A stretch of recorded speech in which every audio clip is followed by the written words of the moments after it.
This is Dom of Man in the Shaker, and this is a full review of LG's G6.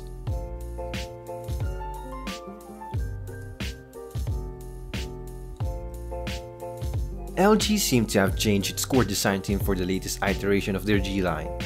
With the metal frame being sandwiched by glass panels, it would have been close to being nondescript if it wasn't for the faint LG logo on the bottom front.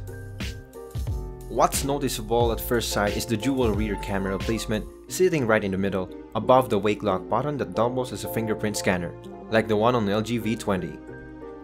The rear tapers off to the sides to meet the metal frame with 5 antenna lines.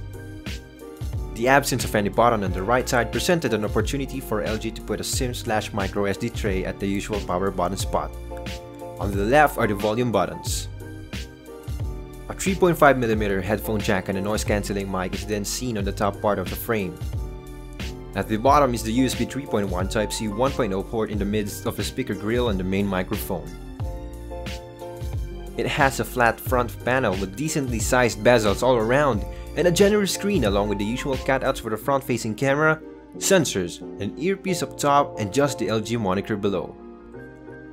Considering its screen size, the phone sits and fits comfortably in one hand thanks to the really thin bezels and overall ergonomics of the device.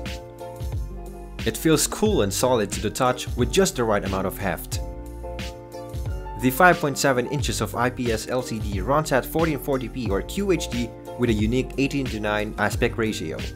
The experience is both awkward and familiar with just the right amount of content in your face, together with space for the on-screen navigation keys, or as LG calls it, home touch buttons, which can be configured for additional quick access commands such as SIM switch, Q slide, Capture Plus, and a one-tap notification dropdown.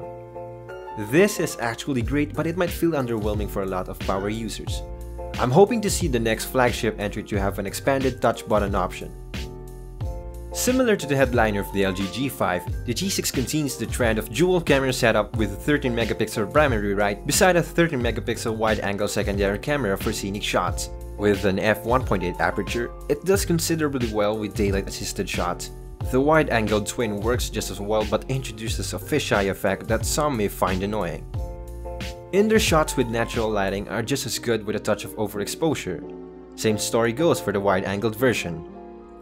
Shots in extreme low lighting aren't going to be any smartphone's strong point, but all things considered, it does well in low-lit areas.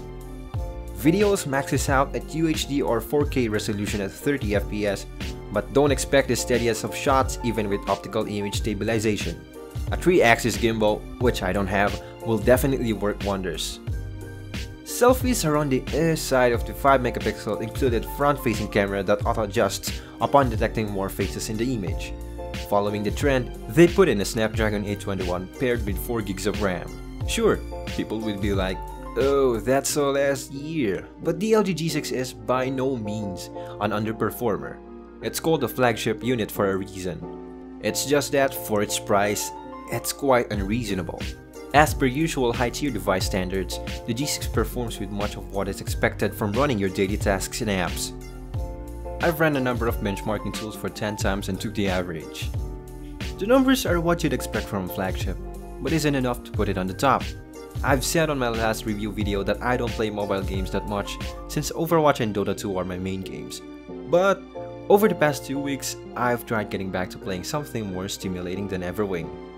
Vainglory, CSR2, Mobile Legends, and Modern Combat 5 fly on the G6. The device warms up of course, but to an amount that is proportional to the load it is being given at the moment. LG's Optimus UI on top of Android Nougat 7.0, it's much the same experience as that of 4 years ago. It's not as intuitive as expected, especially with the absence of an app drawer, but LG included a hide apps option in case there are things you don't want anyone seeing. Some loyal fans would have wanted a removable battery, but LG's decision to go full glass and metal design meant that the 3300mAh battery will not be user replaceable. We got a decent 4.5 to 5 hours of screen on time with varied usage ranging from casual to average daily usage at about 28 hours of standby time. Most manufacturers try to separate themselves by improving either the battery or the camera performance of the devices. As for the G6, it picks up itself by including the quad DAC audio system. First found on the LG V20, The LG G6 proved to play better in bass, dynamic range, and pretty much everything else when audio output is connected via the audio jack. The result for the loudspeaker on the other end is pretty much average and will get in the way of things when the phone is being used in landscape. The G6 retails for $37,990, a bit too much for the wallet. It's quite hard to justify the asking price of the G6, especially when it's a little bit behind the hardware department. What do you think of the LG G6? Let us know in the comment section below. For the latest updates and videos, subscribe and turn on the notification bell. Again, this is Dom of Manila Shaker, and thank you for watching. Till then.